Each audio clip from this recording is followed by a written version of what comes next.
Halo, Assalamualaikum warahmatullahi wabarakatuh. Kembali lagi di channel Sabang Merauke ID. Saya ucapkan terima kasih buat teman-teman yang udah support channel ini untuk subscribe dan komentar-komentar positif di channel ini. Saya ucapkan terima kasih banyak. Semoga teman-teman juga selalu mendapatkan kesehatan, rezeki, dan kebahagiaan selalu ya teman-teman. Amin ya robbal alamin. Nah, teman-teman, pada kesempatan kali ini saya di sini mau coba sharing setopik mengenai pendakian gunung. Dan topik ini uh, mungkin ini harus saya sampaikan karena saya ingin ya at least memberikan sedikit uh, pengetahuan ya buat teman-teman pemula, khususnya yang baru mau naik gunung atau mau belajar mendaki gunung. Jadi karena saya dulu juga naik gunung juga nggak ada yang ngajarin teman-teman, jadi benar-benar otodidak dan belajar. Dan sampai saat ini maksudnya terus belajar gitu teman-teman, dan nggak ada yang ngajarin gitu. Jadi belajar dari kegagalan sebenarnya, lebih tepatnya. Topik yang mau saya sampaikan di sini adalah jangan ngandalin temen saat di gunung. Nah, keren kan kata ininya, topiknya. Jadi gini teman-teman, apa sih yang maksud saya tuh jangan ngandelin temen di gunung adalah, jadi kalau kita mau mendaki gunung itu apa-apa itu harus kita siapkan sendiri teman-teman.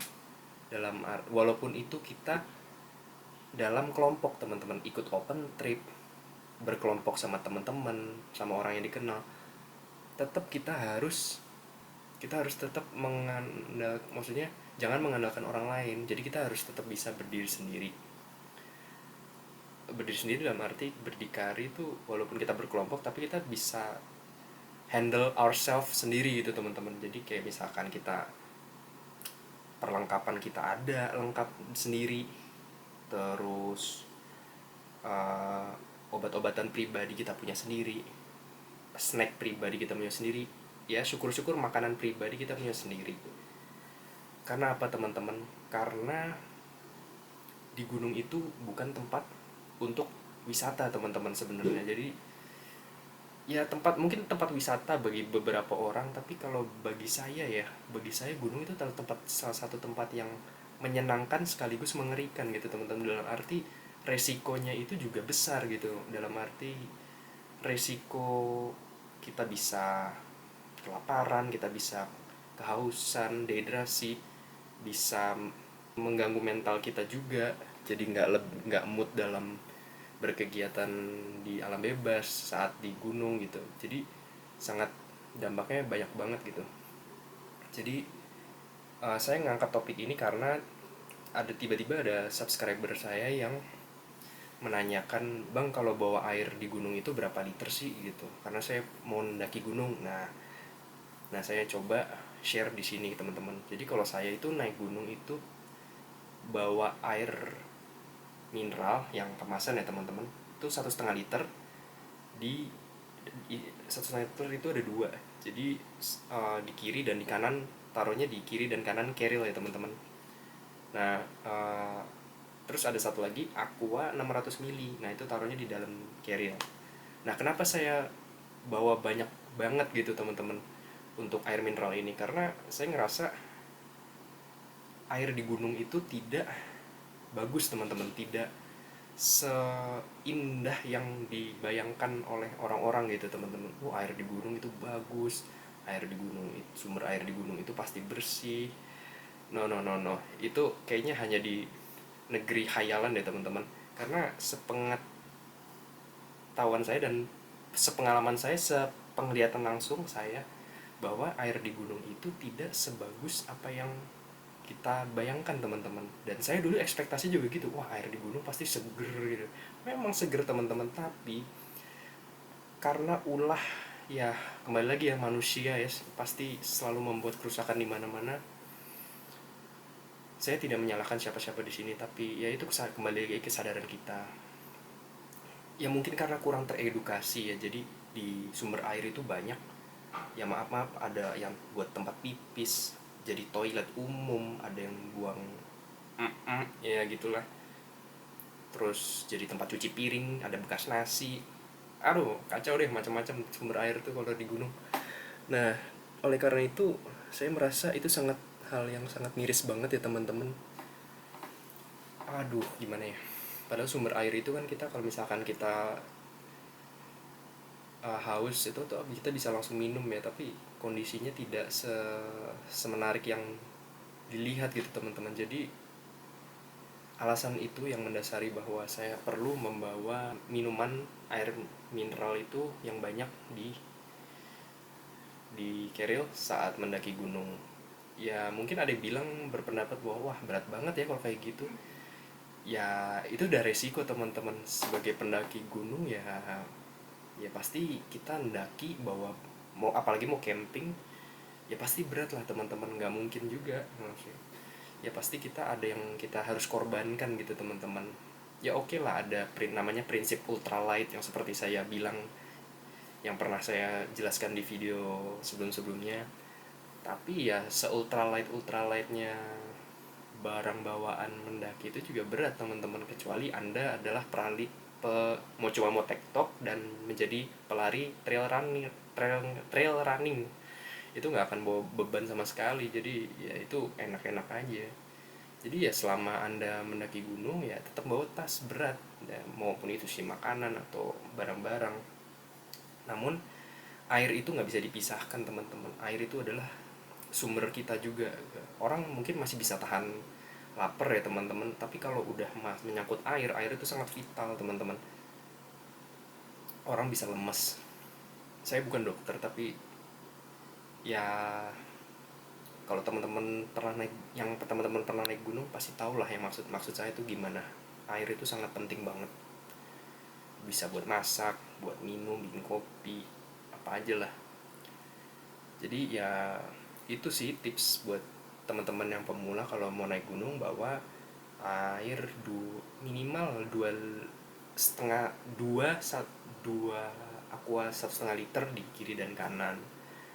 Dan terus mungkin ada yang bertanya ya, emang cukup bang, gue kan mau naik gunungnya naik naik gunungnya kan berhari-hari, masa iya sih naik gunung lama-lama mau ngapain gitu loh. Ya realistis aja, kita kan nggak hidup di gunung kan berhari-hari teman-teman. Jadi ya paling mendaki kan cuma buat konten doang, ya nggak sih?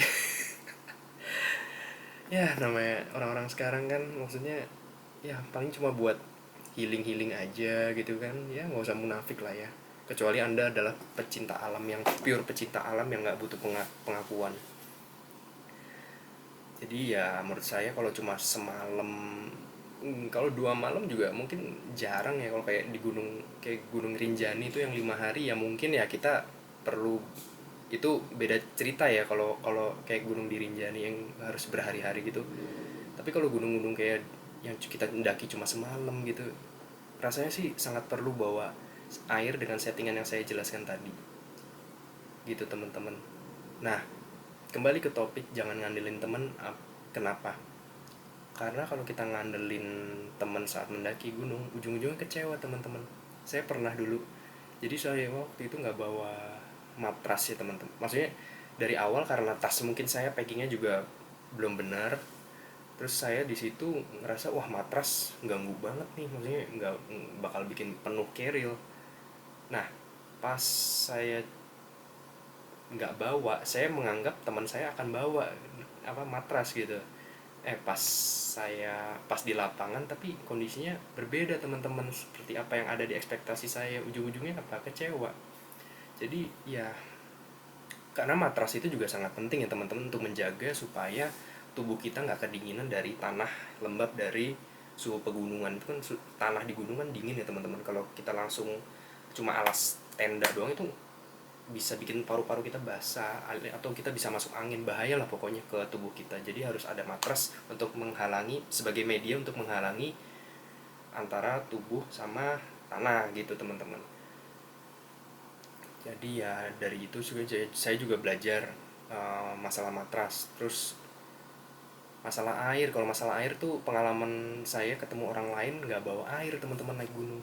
Jadi dia cuma bawa air kecil, terus dia padahal rombongan teman-teman, tapi mungkin ya itu yang seperti saya bilang, karena ekspektasi berombongan, namun pada saat di jalan dia tuh ketinggalan sama rombongannya teman-teman. Jadi teman-teman teman yang bawa air mineral itu udah duluan, dia ketinggalan. Nah akhirnya dia ya ujung-ujungnya gimana, dia minta sama orang lain pendaki di jalan. Untung itu ada pendaki lain, kalau nggak ada kan waduh kacau. Waktu itu saya sempat dimintain juga, tapi saya kasih sedikit.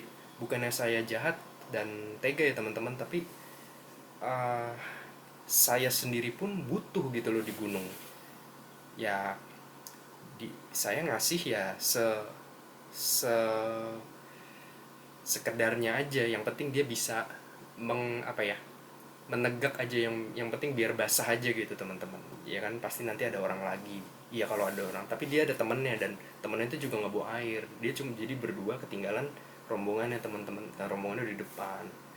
Nah itu sih, jadi uh, mendaki secara berkelompok juga belum tentu menjamin aman teman-teman, itulah masalahnya juga.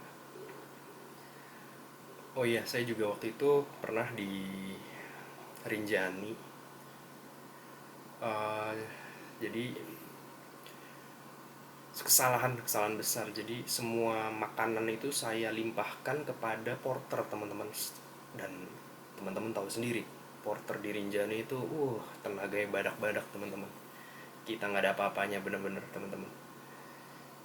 Jadi kesalahan, jadi kan Rinjani treknya panjang banget teman-teman, dan dia udah dari checkpoint di sini A ke B aja udah, pos 1 ke pos 2 ya udah cepet banget, dan kita masih ketinggalan. Dan makanan itu kita serahkan kepada dia semua, dan di situ saya belajar sangat, pelajaran yang sangat berharga yang saya ambil, bahwa ya boleh barang kita taruh di porter, tapi ada yang kita bawa sendiri untuk keperluan kebutuhan kita. Jadi sebenarnya ujung-ujungnya kita ngukur diri sendiri teman-teman. Jadi kita kebutuhan kita sendiri apa, yang kira-kira kita butuhin apa gitu, jangan dilemparkan ke orang lain gitu, dan jangan mengandalkan orang lain. Itu sih sebenarnya intinya gitu. Intinya kalau mau mendaki gunung itu harus siap mental, siap perlengkapan, siap izin orang tua, siap dengan resiko teman-teman. Jadi teman-teman pasti ngelihatnya mendaki itu kayak keren di konten, lihat di gunung, lihat foto-foto di gunung, di apa. Tapi sebenarnya ya semua itu mengandung resiko, dan teman-teman harus bisa menghandle resiko itu teman-teman. Jadi kalau kita udah bisa mengsecure resiko, insya Allah lah mendaki itu akan menjadi lebih menyenangkan dan sangat berkesan gitu teman-teman.